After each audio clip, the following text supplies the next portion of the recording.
to talk to Bill just because he would see me and he would say, look at me like, how are you doing? And I would say, at least I can sleep with myself at night. You know, I don't know how they can do that, but I know that I feel good about what I'm doing. My name is Gwen Sullivan. I'm the president of Portland Association of Teachers. I am also a teacher. Thank you. I'm also a teacher, and with my position, I'm on leave from my teaching responsibilities because it really is a 24 hour a day, 7 day a week job. It's always. And it's interesting to hear the media. I will say, even though I'm getting ahead of myself, you know, in the end, when we finally wrapped this contract up, it was really such a warm feeling to know that who had the story first. It was public broadcasting, it was KBOO, and it was the socialist paper that had the information first, and I was like, yeah. It meant a lot that you know, we need to make sure when we are talking to the media that we're going to media that really accurately describes what is happening. So, I'm also a parent in Portland Public Schools. I have 2 kids currently in 2 different schools.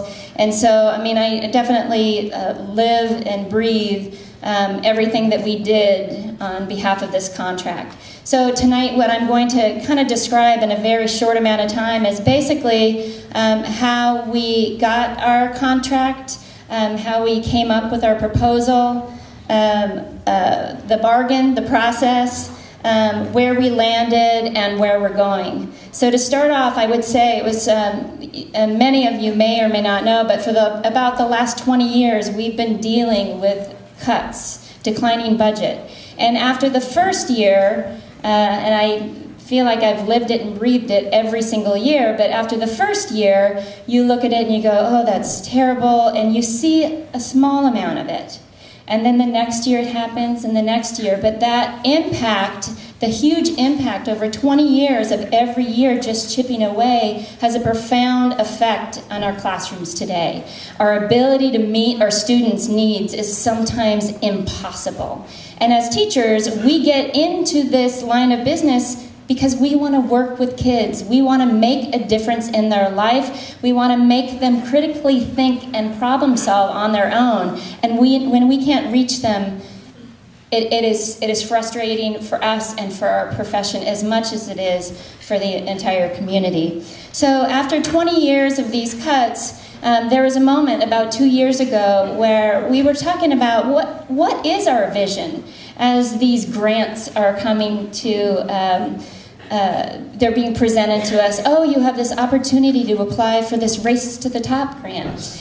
And these were things that we didn't agree with. Why would we want to apply for something that has no merit or value in the things that we believe in? But it was money. And so those things started happening more and more. And then that's where we were like, wait, what is our vision? What do we believe? And the conversation about what we believe, like I said, started about 2 years ago. Not long after that, Chicago happened. It was probably just the next year, not 6 months later. You know, they're on strike. We're watching, we're following, we're watching. We see that they had this document, the schools our students deserve. And as we started looking through that, it was the same thing that we were talking about, you know, about 9 months earlier. What do we believe on behalf of our students? And so we pulled together a committee of teachers. There's about 20 teachers from all different places around the city, different subject areas, grade levels. Some of them were school psychs, early childhood. They varied. And when we brought them together, we started to talk about what do we believe on behalf of our kids in a more systematic way. And we began that schools our students deserve document. Our hope at that time was to create that and then move on to the community and to our parents and to our students and say, okay, we have kind of a general framework. What do you believe? What do we believe collectively so we all have a vision of our public schools together? But then that didn't happen because as this negotiation started, The district had no intent to really sit down and talk with us about issues. They just wanted to go forward with this traditional bargaining. Fine. So what we did is we took that framework of the schools our students deserve, and we brought that into our bargaining proposal. And what that was all about is, how do we meet the needs of our students? How can we do that through a collective bargaining agreement? From there, as we were looking about how to make things better, at the same time, our school board, some of our school board,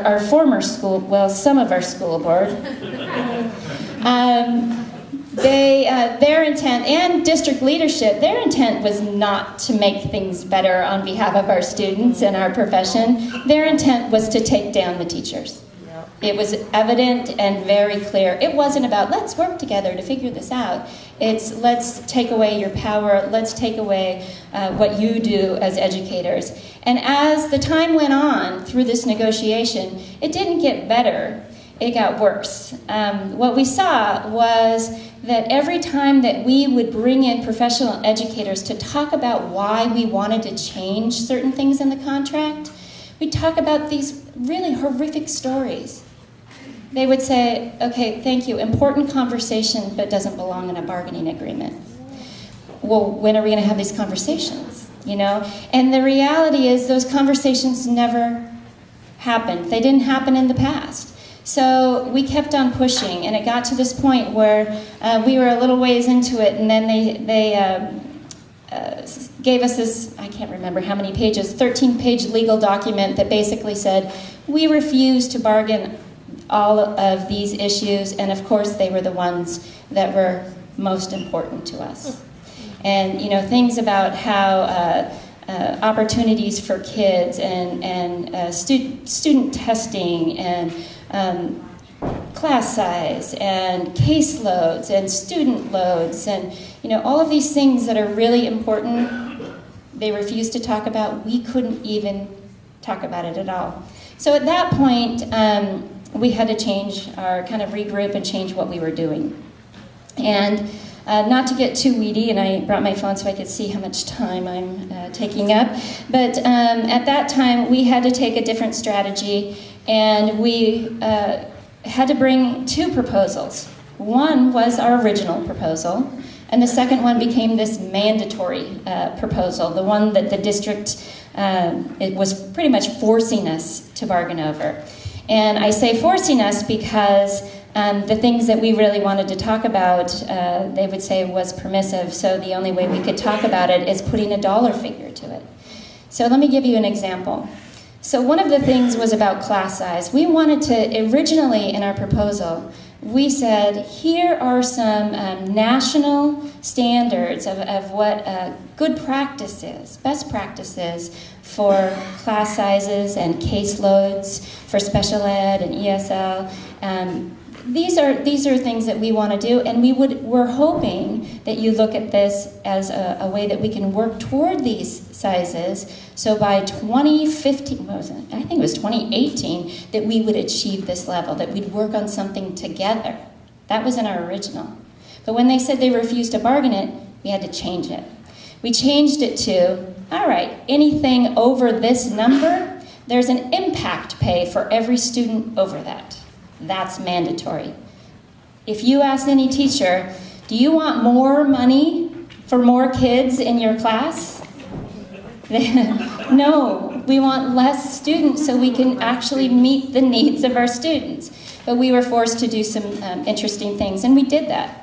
In the end, or through that bargain, you know, of course they didn't like that. And they challenged some things, and many of you may or may not know that they had hired Yvonne Deckard,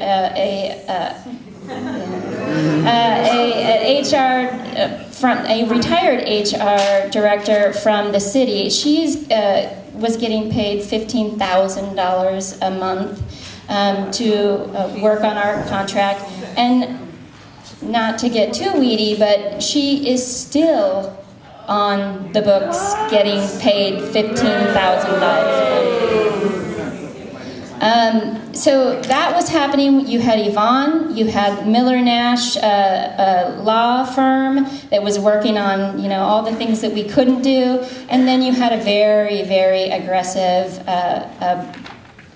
board and leadership. And I say board because that's what we were told the whole time. Well, the board wouldn't allow this, or the board doesn't want us to do this. So the bargain was really ugly. There were moments where it was so frustrating to be a parent and know some of the things that they were doing. And then something happened, which was pretty remarkable. It started off at Cleveland High School, where the students had this lunch rally to support teachers. And it was pretty beautiful. Yay! And then the next thing happened is it really spawned this whole series of student activists, not just at Cleveland, but then it moved to Jefferson, it moved to Wilson, it moved to Roosevelt. There were walkouts. Kids were banding together with their teachers. And at that point, by the students coming together on behalf of teachers, more and more teachers were coming out for themselves. Because you have to remember, teachers are vulnerable. And I say we're vulnerable because we care about kids, and they know it. And so we keep on doing things to protect our students. So when the students came out on behalf of teachers, it was a big turning point, I would say. There were...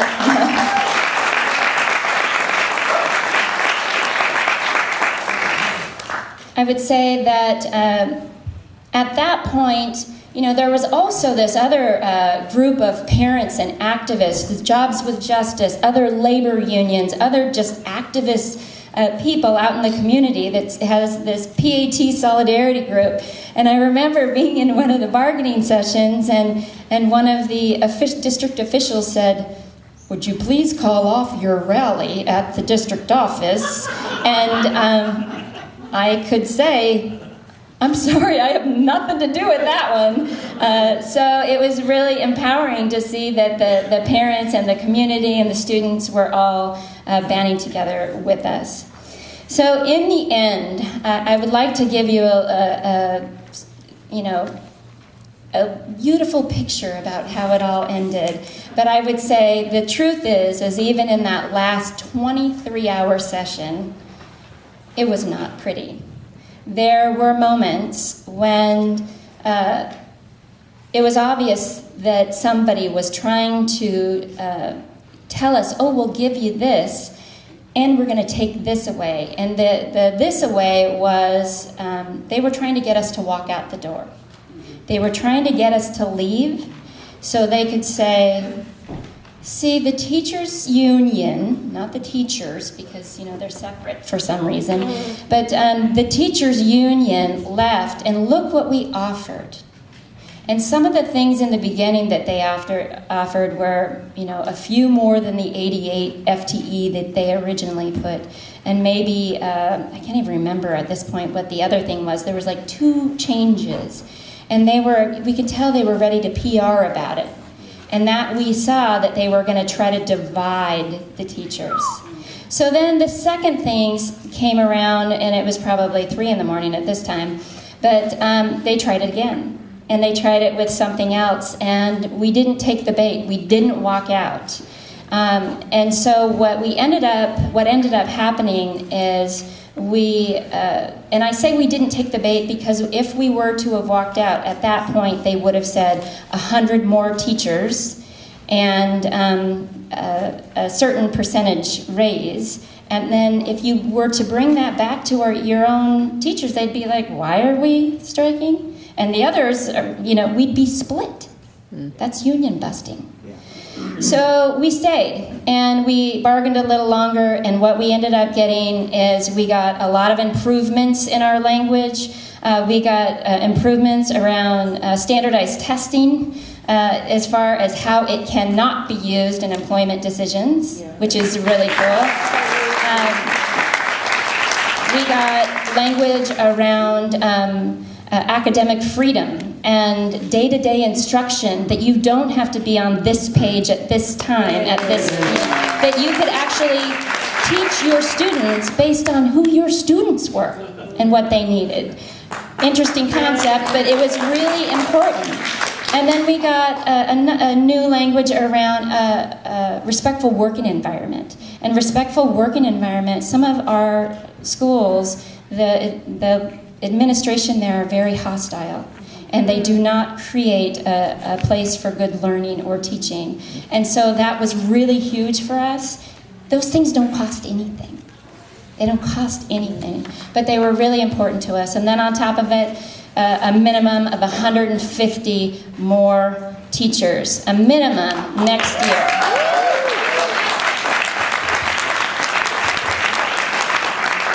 So, of course, it's not without losses. One of the big thing that still sticks with us is we had, a lot of people call it early retirement incentives, ERI, and really what it is, it's the Medicare gap. If you've been teaching for 33 years and you're 62, 65 is when you get Medicare. Well, if you can't afford the insurance and living to get to 65, that's the gap. The insurance would have covered that. And that's the one thing that still sticks in many of our craw, it bothers us, is that they wanted to eliminate that. It was something that saved them money, and it was mean-spirited. So, there are give and take, but we feel like we made a giant step forward. But I will tell you, there's a marathon in front of us, that through this negotiation, we know that there's a long way to go to where we need to get to make schools, the schools our students deserve. We know there's a long way, and we are committed. And through this process, we are more united than we have ever been. I mean, temporary teachers, first-year teachers, 30-year veterans, everybody is united. So where we're going is all I will say, and I will end by saying, this is far from over. This fight is not just a Portland fight. It's happening all over the country. It's happening at Portland State University. It's happening at DCTU. It's happening everywhere. And this fight only inspires us about what we can do when we do something together. So thank you very much.